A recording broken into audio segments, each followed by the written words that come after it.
vamos a comenzar teniendo un momento de oración, pidiéndole a nuestro Señor que sea Él, su Espíritu Santo, el que guíe su palabra. Padre Celestial, amantísimo Dios, soberano, glorioso y eterno, te damos toda la honra, la gloria, toda la majestad, Señor, te pertenece.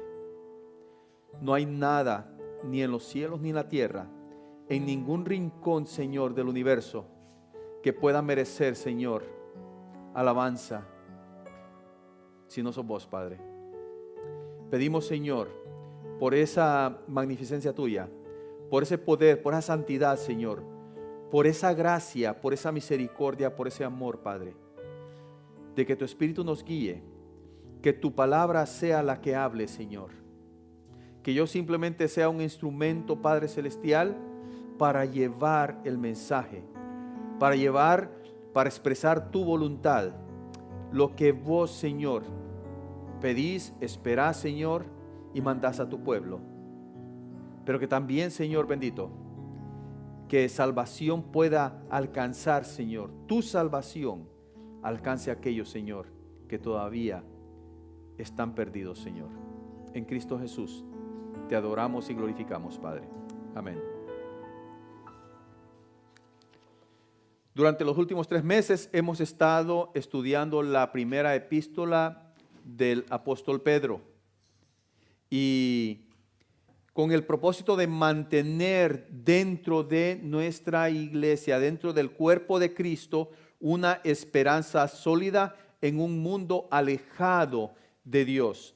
Y esta mañana llegamos al final de esta carta, donde Pedro da algunas amonestaciones, da algunas instrucciones, da algunos mandamientos.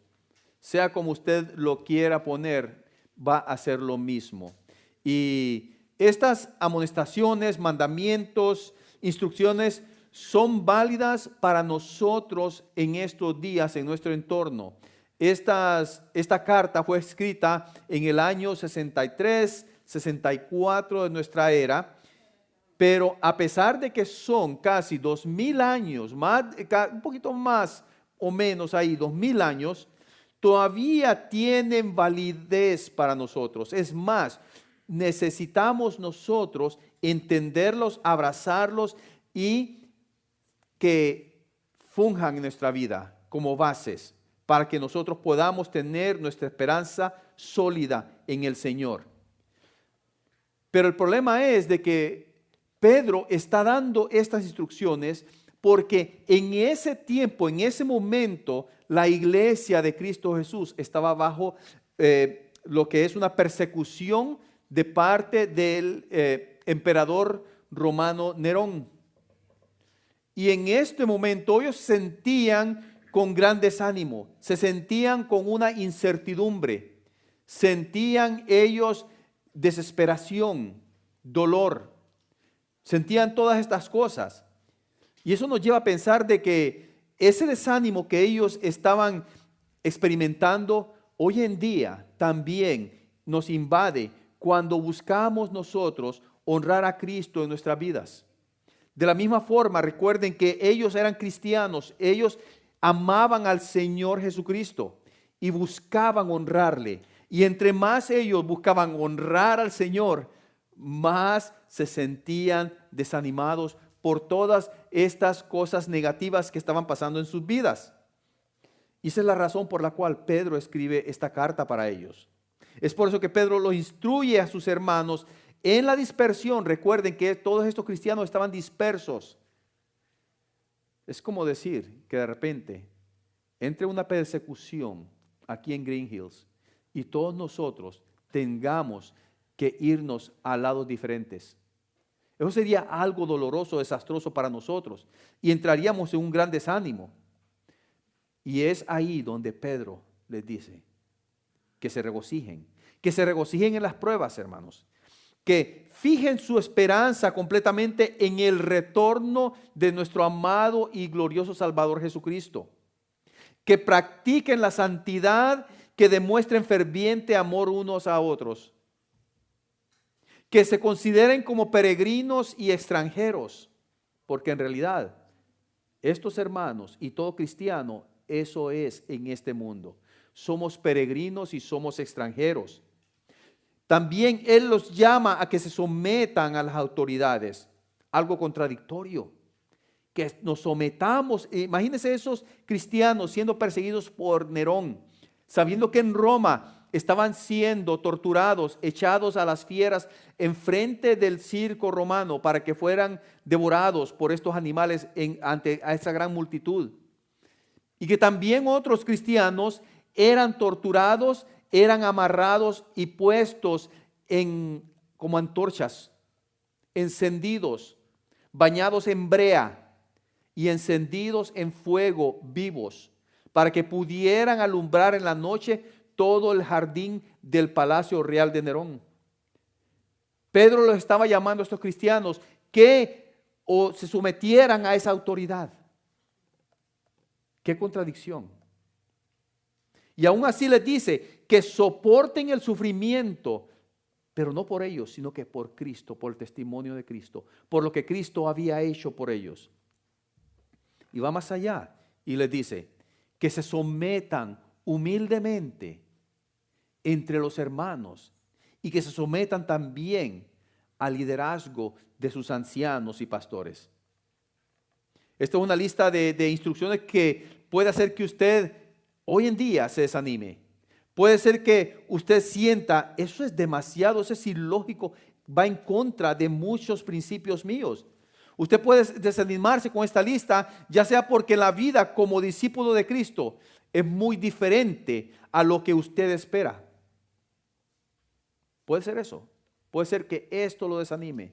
Todo lo que Pedro nos está dando como amonestación, como instrucción, como mandamiento, a usted lo desanime y diga, eso es demasiado duro. Ya sea también de que a pesar de que usted desea agradar a Dios en obediencia, usted siente que no tiene la capacidad de seguir estos mandamientos. Puede ser de que usted piense, yo no tengo la capacidad para seguir esto. Y eso puede decirle, yo no tengo lo que se necesita para ser cristiano, un discípulo de Cristo. O tal vez usted pensando que simplemente sus planes para su vida difieren completamente de los planes de Dios. Sea cual sea la razón por la cual usted se desanime al escuchar esta lista de amonestaciones, Dios le está llamando a usted a que deposite su confianza en Él. Es por eso que Pedro reduce todas estas amonestaciones a un par de amonestaciones que son prácticas y fundamentales para que usted pueda seguir en su camino como discípulo de Jesús. Recuerde, usted está llamado a ser discípulo de Jesús, cada uno de ustedes, aún los jóvenes, aún los teenagers, están llamados, you're called to be Jesus' disciple. You're called to follow His example. So it doesn't matter if you're young and you think, okay, I'm going to be a disciple once I get older, once I grow up. You know what? For so many youngsters, that later never comes. It never comes. Nosotros somos llamados a confiar en Dios. Eso es lo que dice Pedro. Dios nos llama a que confiemos en Él, pero esa es una realidad en nuestra vida como cristianos. Escuche bien esto, la fe juega un papel importantísimo en estas amonestaciones. ¿Por qué razón? ¿Por qué digo que la fe tiene un plan, un aspecto importante? Porque nuestra fe es tanto activa como pasiva. Su fe, la fe que usted tiene en el Señor Jesucristo, en Dios, es activa y es pasiva. Y vamos a ver por qué digo esto, por qué se entiende que la fe es pasiva y activa. La fe es activa porque nosotros, usted y yo, somos llamados a seguir a Dios y obedecerle. Usted está llamado a seguir a Dios y obedecerle. Eso la hace su fe, su confianza en el Señor activa, que está en acción.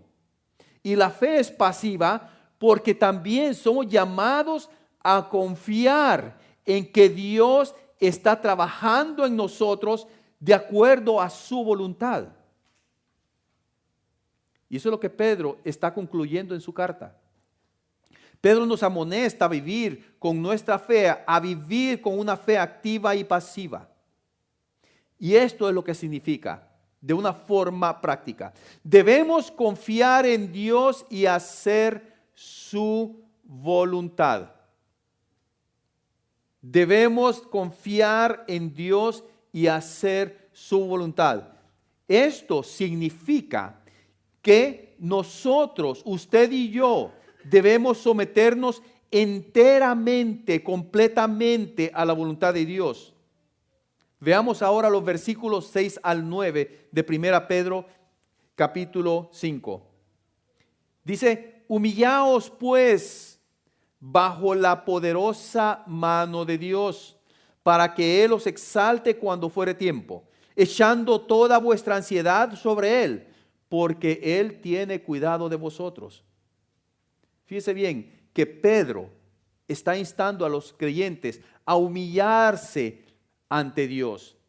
En el versículo anterior de este pasaje, el apóstol enseña a toda la congregación, a sus hermanos que están en la dispersión, a sujetarse los unos a los otros, a humillarse los unos con los otros. Pero en el versículo 6 los anima a humillarse ante Dios. Y qué casualidad podré decir yo, que ese es lo mismo que hace Santiago, que insta a Santiago a los hermanos. Santiago 4:10. Santiago 4:10 dice, humillaos delante del Señor. ¿Y qué dice? Y Él os exaltará. Y vamos a decir que también hay otra casualidad en la palabra del Señor. Jesús va más allá y también los insta, llamándonos a amar a Dios y al prójimo del mismo modo, de esa forma, porque lo que está diciendo aquí en Mateo 22, el Señor Jesucristo, implica humillación. Dice Mateo 22, 37 al 39. Jesús les dijo, amarás al Señor tu Dios con todo tu corazón y con toda tu alma y con toda tu mente. Este es el primer y grande mandamiento, dice. Y el segundo es semejante. Amarás a tu prójimo como a ti mismo. Si usted tiene sed, si usted siente que su boca desea tomar algo, ¿qué hace? Usted somete esa voluntad a ese deseo y busca algo que tomar. Eso está diciendo que usted se está amando, usted está sometiéndose a su propia voluntad. Si usted desea hacer algo, su cuerpo le pide algo, usted lo hace. Usted está sometiéndose a su voluntad. Cuando usted ama a su hermano de la misma forma que se ama a usted, usted se está sometiéndose a la voluntad de su hermano, pero recuerde que la voluntad de su hermano también está sometida a la de Cristo. Por eso dice el Señor aquí, amarás al Señor tu Dios con todo tu corazón, con toda tu alma y con toda tu mente. Una vez que usted ama a Dios de esa forma, usted implica que debe de amar a su hermano de la misma forma.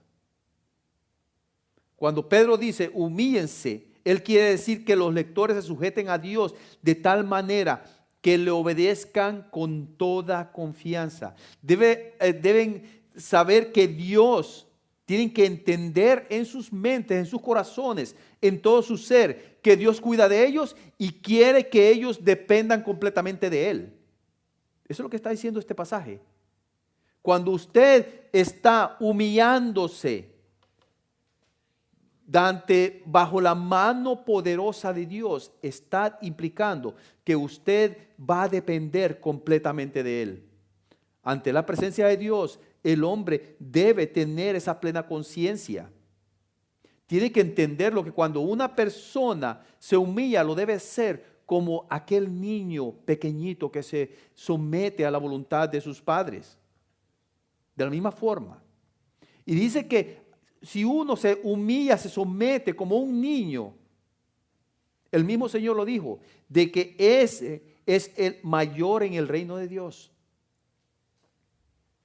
Eso lo vemos en Mateo 18, del 1 al 5. Anótelo. Jesús mismo demostró también una verdadera humildad cuando, como rey que es, entró en la ciudad de Jerusalén montado sobre un asno, así cumpliendo la profecía. Si usted se fija, el Señor sabía las implicaciones de ese acto. Él sabía muy bien que al entrar en ese pollino en Jerusalén, eso significaba de que Él se estaba poniendo en contra del gobierno del Imperio Romano. Se estaba autodenominando Dios, Rey. Y eso implicaba que su vida estaba en peligro. Pero Él confió completamente en el Padre. Por eso dice Zacarías 9:9, he aquí tu rey viene a ti, manso y montado en un asno. Escuche bien, manso. El humillarse bajo la poderosa mano de Dios es la demostración de fe y obediencia más real que un ser humano puede tener. Eso demuestra que nuestra confianza se centra en la persona y obra de Dios a través de su Hijo Jesucristo. Cuando usted se somete, se humilla ante el Señor, eso está dando el mayor, el más grande testimonio que usted puede dar como discípulo de Cristo Jesús. Eso implica que debemos confiar completamente en la voluntad de Dios a través del ejemplo de Cristo. Eso es lo que significa humillaos bajo la poderosa mano de Dios. Pedro está llamando a los cristianos a someterse a la voluntad de Dios sin importar lo que venga. Sin importar lo que venga. Eso implica que pueden ser bendiciones, puede ser prosperidad, un buen trabajo, una buena familia maravillosa, hijos obedientes, sumisos, esposa comprensiva, esposo amoroso, cariñoso, trabajador, una vida estable en lo económico, en la salud. No importa si es eso. O tal vez puede ser sufrimiento, persecución, con una vida plagada de enfermedades, pérdidas y situaciones dolorosas, miserables. No importa. No importa lo que venga. Necesitamos confiar en Dios de la misma forma en cualquier situación. Usted, me imagino que usted más de alguna vez ha escuchado o ha leído sobre el libro de Job. Cuando Job dijo que recibiremos de Dios el bien y el mal no lo recibiremos. Job sabía muy bien, él había confiado. Y por esa razón, Job nunca blasfemó el nombre de Dios, porque él tenía toda su confianza puesta en él. Sabía muy bien que lo que Dios estaba haciendo y lo que Dios estaba permitiendo era lo mejor para su vida. Ahora, puede ser que muchos de nosotros digamos, bueno, claro que yo que confío en Dios, he confiado en Él desde el momento que yo le recibí como mi Señor y Salvador, es cierto. Pero también puede ser que usted pregunte, ¿qué hago con mis sentimientos y mis emociones? Siempre me están traicionando. Bueno, el versículo 7 lo dice claro de 1 Pedro capítulo 5. Echando, dice, toda vuestra ansiedad sobre Él. Humillaos. Cuando dice humillaos, es humillarnos y confiar completamente en Dios.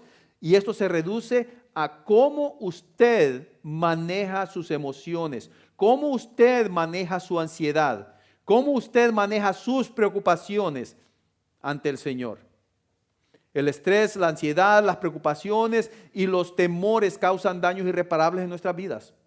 Eso, en estos días, los doctores, los psicólogos, todo tipo de persona que estudia y que practica la ciencia lo saben muy bien. Todos estos fenómenos de las personas causan daños irreparables en las vidas. Y hay una actitud en la mayoría de los cristianos que es bien contradictoria con respecto a esto. Supuestamente digo, cuando la persona recibe salvación, supuestamente ya esto no debe de ser un mal que aqueje, que predomine, que domine sus vidas. Pero he visto que muchos cristianos claman a Dios y ponen su fe en Él cuando se trata de asuntos espirituales. Porque eso es lo que Dios es, espíritu, no es así. Pero vemos nosotros, fíjense bien, lo que dice Hebreos. Busque Hebreos 10:25, por favor. Hebreos 10:25.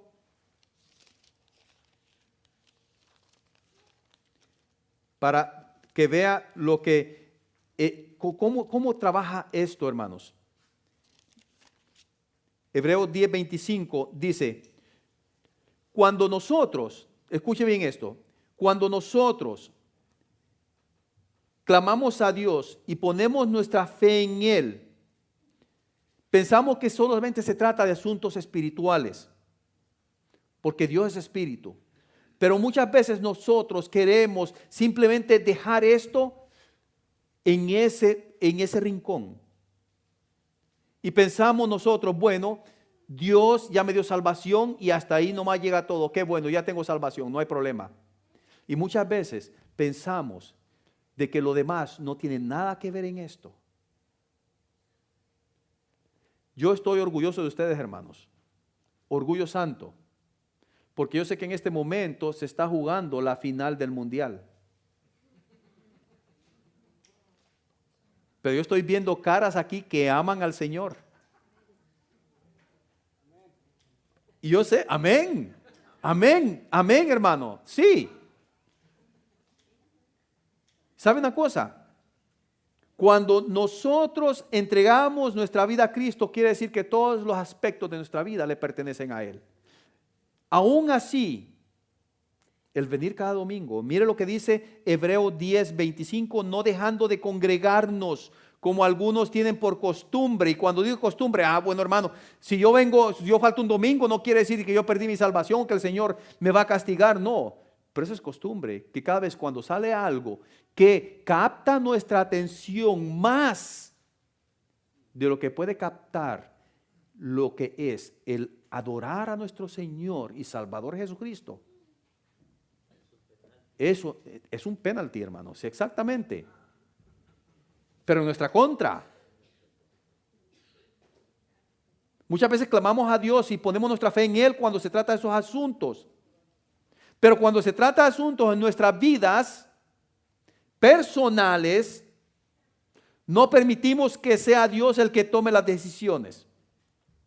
Ahí es cuando tomamos el control de nuestra vida y le decimos al Señor, bueno, yo puedo manejar esto por mi cuenta. Déjame, Señor, administrar mis finanzas a mi manera. Déjame, vos me das esta responsabilidad a mí. Ok, no te metas, yo soy el que administro mis finanzas. Deja que yo críe a mis hijos de acuerdo a mi cultura, de acuerdo a mi propio carácter.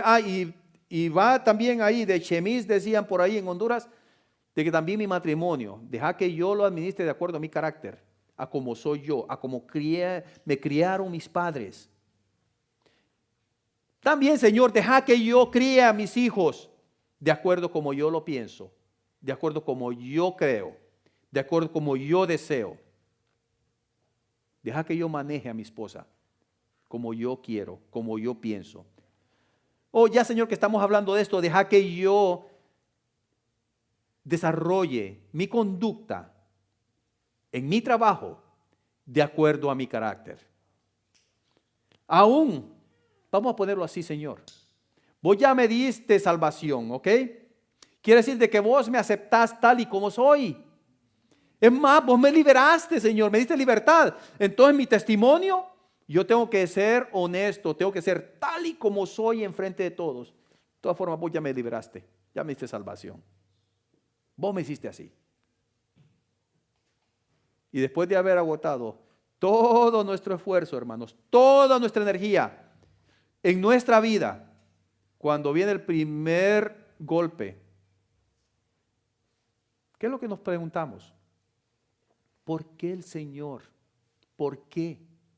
¿Por qué, Padre, estás permitiendo esto en nuestra vida? Señor, si yo te entregué mi vida, decimos, te dije de que ¿Te acordás cuando hice esa oración de fe? ¿Te acordás que yo la repetí, Señor? Ahí está, yo te entregué mi vida. Entonces, ¿por qué? Si soy tu hijo, ¿por qué estás permitiendo que pase todo esto?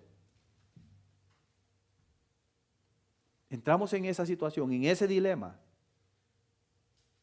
Y es posible que muchos se pregunten, ¿por qué entonces, si Dios nos pide que nosotros le depositemos toda nuestra vida, todo nuestro ser en Él, ¿por qué entonces deberíamos echar toda nuestra ansiedad a Dios? ¿Por qué lo hacemos entonces? ¿No nos dio Él capacidad de razonamiento? ¿No nos dio Él libertad? ¿No nos dio Él la victoria? ¿No nos dio Él una nueva identidad en su Hijo? ¿No tenemos su Espíritu Santo en nosotros para que nos guíe? Nos hacemos esas preguntas. Y claro que sí. Él nos dio todo eso. El problema es que nuestra nueva naturaleza sigue en lucha con nuestra vieja naturaleza. Escuche bien, vieja naturaleza. No que nuestra nueva naturaleza siga en lucha con nuestra vieja. Pero la cosa es que Dios lo sabe muy bien. Él sabe muy bien de esa lucha. Sabe que no podemos valernos por nosotros mismos, por mucho que tengamos su Espíritu Santo en nosotros. Porque sabe muy bien que nuestra vieja naturaleza está allí. Que al tomar decisiones y actuar bajo nuestras propias capacidades, al final solo experimentaremos ansiedad, depresión y temor. Y por eso el Señor se preocupa por usted. Dios es un Dios trascendente, que Él está más allá de la creación, está más allá del universo. Pero también Dios es un Dios inmanente, que está en lo más recóndito de su creación, aún de su corazón. Cuando oramos, nosotros pensamos muchas veces, pensamos que Dios está en el cielo y que estamos orando. Y muchas veces pensamos, bueno, a ver en qué distancia, si la luz tiene una velocidad de 300,000 kilómetros por segundo, ¿cuántos años luz tardará en llegar nuestra oración al Señor si viaja a la velocidad de la luz?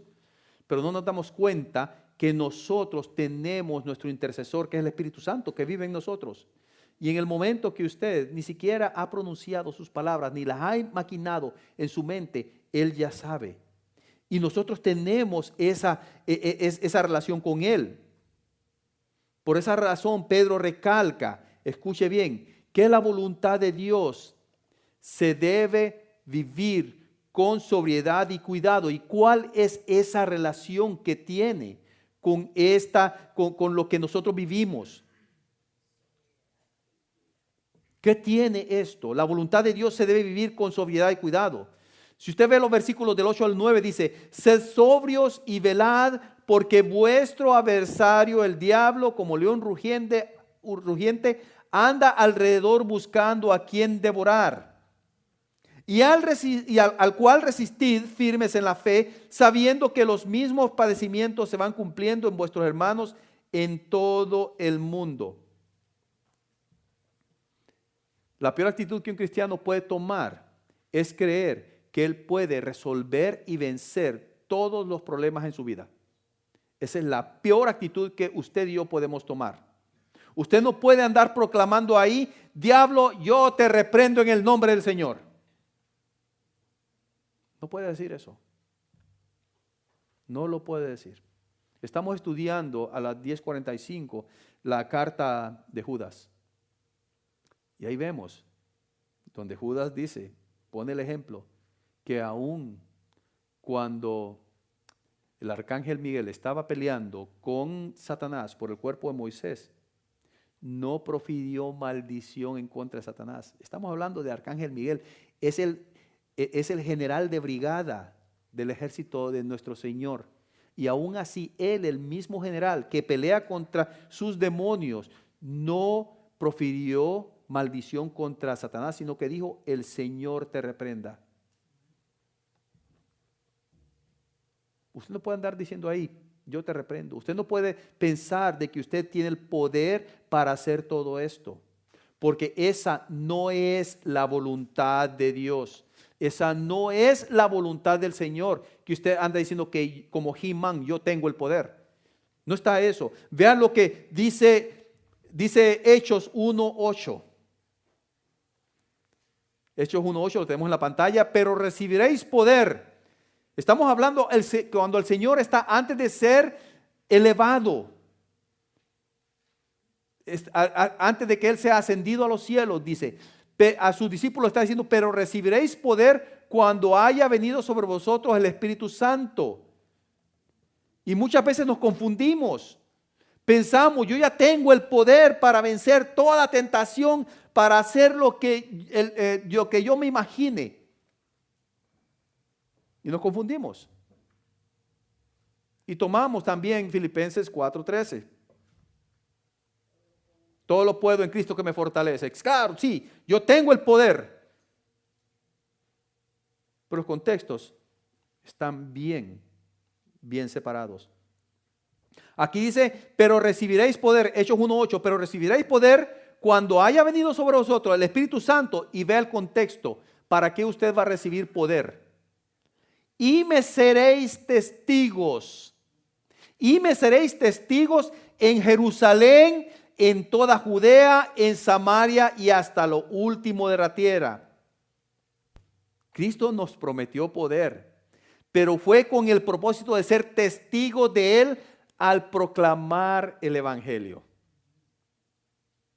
Ese es el poder que usted tiene. Mire, la única forma en que podemos resistir a Satanás y estar firmes en nuestra fe es haciendo la voluntad de Dios, es someternos, humillarnos ante Él y serles obedientes a Él. ¿Sabe por qué? Porque usted no necesita poder para andar venciendo aquí, venciendo allá. ¿Sabe por qué? Porque Cristo fue el que Él nos dio la victoria. Cristo alcanzó la victoria por nosotros en la cruz. Usted no tiene que seguir venciendo. Él ya derrotó a Satanás y Satanás lo sabe. Satanás todavía, es cierto, anda merodeando ahí y nosotros muchas veces permitimos que nuestros pecados, nuestra desobediencia al Señor sea la que nos dé esa inseguridad, ese temor. Y es ahí cuando vemos que anda Satanás merodeando, rugiendo. Y pensamos, ya me va a devorar ya me va a alcanzar. Y sabe una cosa, eso no es así. Porque eso no depende de usted. Jesucristo pagó, Jesucristo venció a Satanás. Y si en el momento que usted se arrepintió genuinamente de sus pecados, usted ya le pertenece al Señor. Y usted no debe de tener ese temor, ya no puede vivir con miedo. Cuando Satanás merodea a su entorno, usted no lo desafía. Usted no profiere maldición para el Señor. Te reprendo. No, eso le pertenece al Señor, no a nosotros. Usted no lo desafía, sino que se concentra en la oración. Usted no lo desafía, sino que se concentra en el estudio de la palabra. Usted no lo desafía, sino que se concentra en el servicio que usted está llamado a hacer para sus hermanos en Cristo. Y usted se concentra en testificar, porque ahí sí, usted tiene el poder para testificar del Señor, de su evangelio, compartir ese evangelio con todo aquel que está a la par suya. Eso es hacer la voluntad de Dios y eso es la forma de resistir a Satanás. Vean lo que dice con respecto a esta confusión. Hechos 4:29. Hechos 4:29. Ustedes recuerdan cuando Pedro entró al templo junto a Juan y predicando el evangelio, ¿qué sucedió? Los agarraron los fariseos, la guardia los llevó ante el concilio ¿Qué hicieron? Los metieron a la cárcel y ya después los soltaron. Pero no dijo, los reprendo en el nombre del Señor Jesucristo. Vean lo que dice Hechos 4:29 con respecto, y una vez que fueron soltados, dice la palabra, ellos comenzaron a orar cuando se reunieron de nuevo, a darle gracias al Señor. Y en medio de esa oración, por las amenazas que tenían de los fariseos, del Sanedrín, estaban sus vidas amenazadas. Vean lo que dice ellos en su oración. Dice el 24, y ellos habiéndolo oído, alzaron unánimes la voz a Dios y dijeron, soberano Señor, tú eres el Dios que hiciste el cielo y la tierra y el mar y todo lo que en ellos hay. Que por boca de David tu siervo dijiste, ¿por qué se amotinan las gentes y los pueblos piensan con cosas vanas? Se reunieron los reyes de la tierra y los príncipes se juntaron en uno contra el Señor y contra su Cristo. Porque verdaderamente se unieron en esta ciudad contra tu santo Hijo Jesús, a quien ungiste, Herodes y Poncio Pilato con los gentiles y el pueblo de Israel, por hacer cuanto tu mano y tu consejo habían antes determinado que sucediera. Fíjense bien, está diciendo todo esto, esta oración, y el 29, ¿qué dice? Y ahora, Señor, no dice reprende, o no decir, Señor, en tu nombre reprendemos a esta gente. No dice, y ahora, Señor, mira sus amenazas y concede a tus siervos que con todo denuedo hablen tu palabra. No está diciendo, Señor, mandalos allá a la olla de fuego. No, está diciendo, mira sus amenazas y concede denuedo para que hablen tu palabra. Concede a tus siervos que con todo denuedo hablen su palabra. Están pidiendo ahí que les dé el poder y aquel denuedo, aquella vehemencia, aquel valor, aquel arrojo, para que sigan hablando su palabra. Esa es la batalla espiritual que tenemos. Nuestra batalla no es contra personas que odian a los cristianos, ni siquiera es en contra de las restricciones que este gobierno esté poniendo aquí en Estados Unidos o en cualquier otro gobierno en este mundo. Nuestra batalla no es contra carne ni sangre, sino contra las fuerzas espirituales de maldad. Porque esas fuerzas espirituales son las que se oponen a la voluntad de Dios. Y nosotros estamos llamados, se nos ha dado el poder para compartir el evangelio de Cristo. Y yo aquí no estoy contradiciendo lo que dice la Biblia. ¿Sabe por qué? Porque nosotros, al hacer eso, estamos activando nuestra fe, estamos ejecutando nuestra fe, pero también estamos utilizando nuestra fe pasiva que está en nuestra confianza en Dios. Cuando usted hace la voluntad del Señor, usted está ejercitando su fe, pero a la vez está depositando su fe en Cristo, en Dios, de que Él va a dar todos los medios para que usted lleve a cabo su propósito. Es ahí donde nosotros debemos prestar atención a nuestras vidas. Cuando debemos tener la mente sobria y alerta, enfocadas en todo lo que el Señor nos está mandando a hacer. Enfocados también en las amonestaciones que Pedro nos está dando en los capítulos anteriores de esta carta. Solo quiero recordarles, mire lo que dice 1 Pedro 1:13.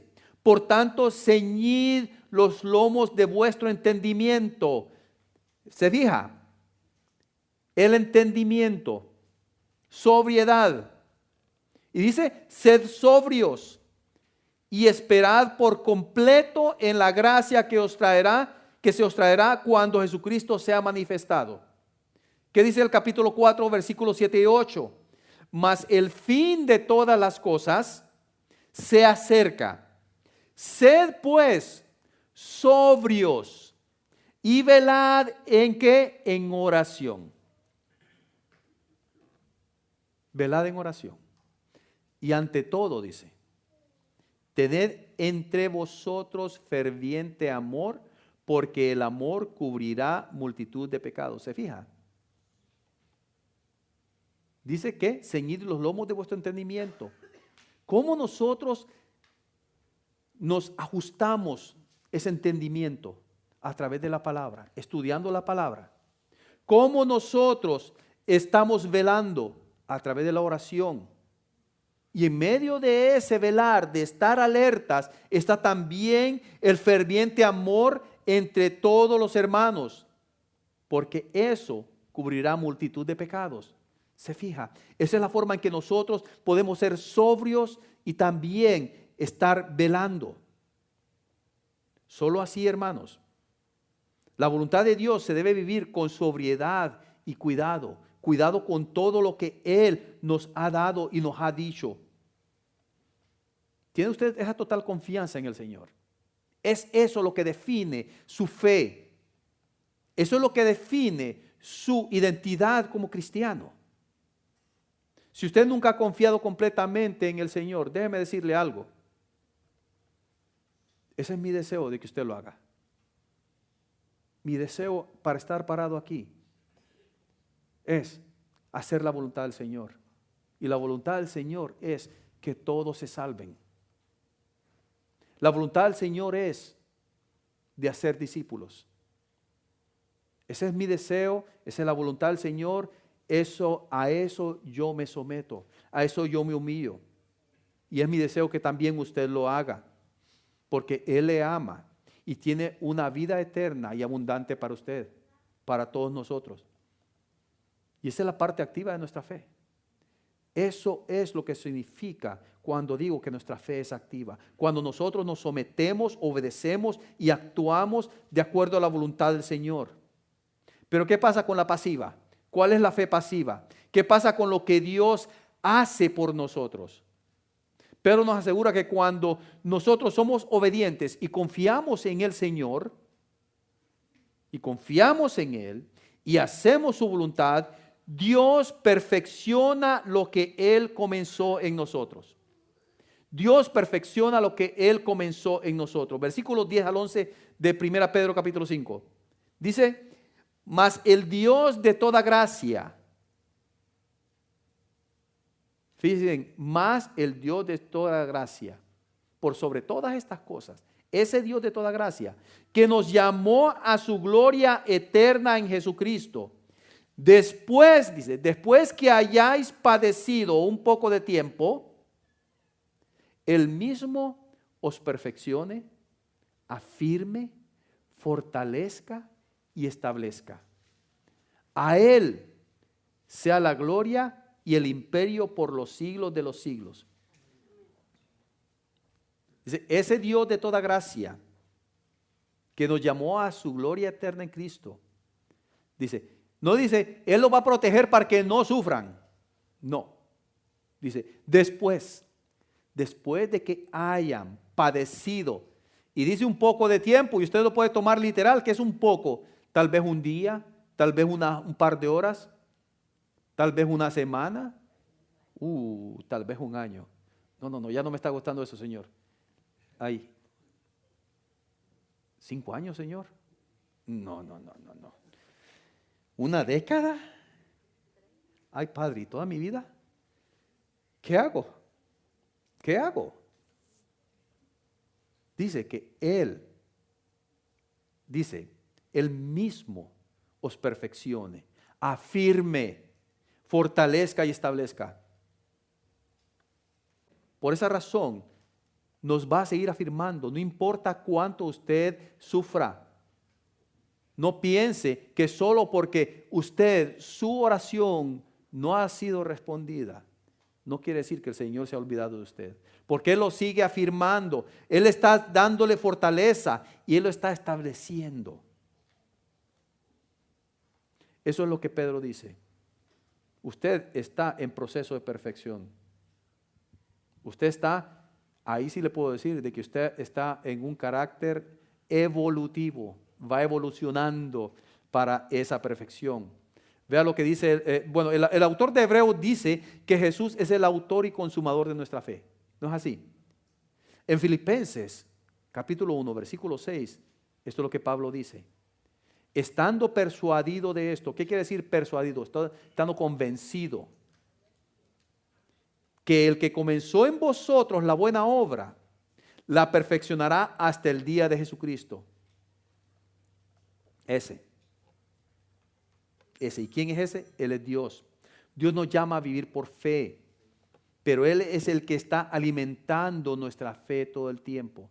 Esa fe que usted tiene no es de usted, es Dios que se la ha dado. Él está alimentando. Esta es la seguridad que tenemos como creyentes. Es Dios y solamente Dios que alimenta nuestra fe. No es su capacidad, no es su poder como ser humano, sino que es Dios. Por esa razón, nosotros debemos de estar unidos a Él constantemente en oración, en el estudio de su palabra, en la comunión con los hermanos.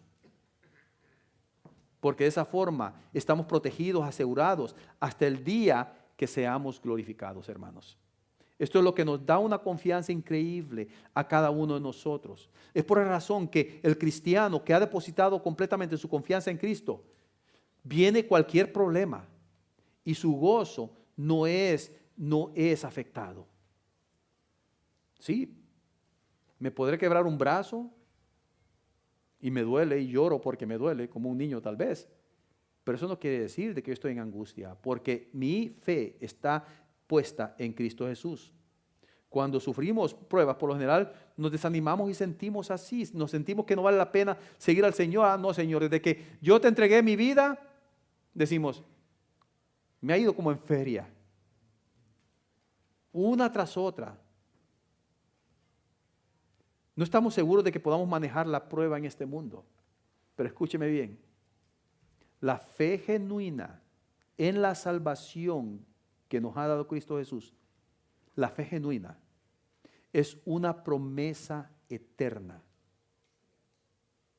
lo que implica que Dios no puede contradecirse a sí mismo, no cambia de parecer. Eso es lo que significa la palabra inmutabilidad, que no hay variación, que no hay cambio, no hay nada, porque Él es fiel a pesar de nuestra infidelidad. Él nunca nos dejará y nunca nos abandonará. Cuando usted sufre, no crea usted de que el Señor se ha olvidado de usted. Ya lo vimos ahorita en este pasaje. Es al contrario. Es ahí donde usted debe sentir gozo. Porque si usted está sufriendo como cristiano, como hijo de Dios, quiere decir de que usted está siendo purificado, está siendo perfeccionado, está siendo reafirmado. Esa purificación es lo más precioso. Por eso dice 1 Pedro 5, del 12 al 14. Fíjese bien, por conducto de Silvano, fíjese bien que Pedro está dictando, y Silvano dice que él, dice, por conducto de Silvano, a quien tengo por hermano fiel, os he escrito brevemente,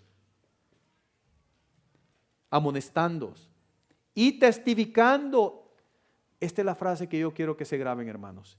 Y testificando que esta es la verdadera gracia de Dios en la cual estáis. Esta es la verdadera gracia. Ah, no, Dios es un masoquista. No, hombre, Dios es injusto. ¿Por qué, Señor? ¿Por qué nos mantenés en sufrimiento? Hermanos, es por eso que a través de las pruebas nosotros nos regocijamos y decimos, gracias, Señor, porque nuestra vida está depositada en ti. En un momento tomaremos la cena del Señor. Por esa razón, yo le pido que tome este momento para evaluar su confianza en Cristo Jesús. Para que usted evalúe cuánto confía usted en Él. ¿Cuánto usted ha depositado? Si usted solamente ha depositado su confianza en Él como Salvador, o si usted verdaderamente ha dicho que Él es no solamente su Salvador, sino que es su Señor. Y cómo esta confianza en Él se refleja en su obediencia. ¿Y cómo usted le puede decir al Señor, Señor,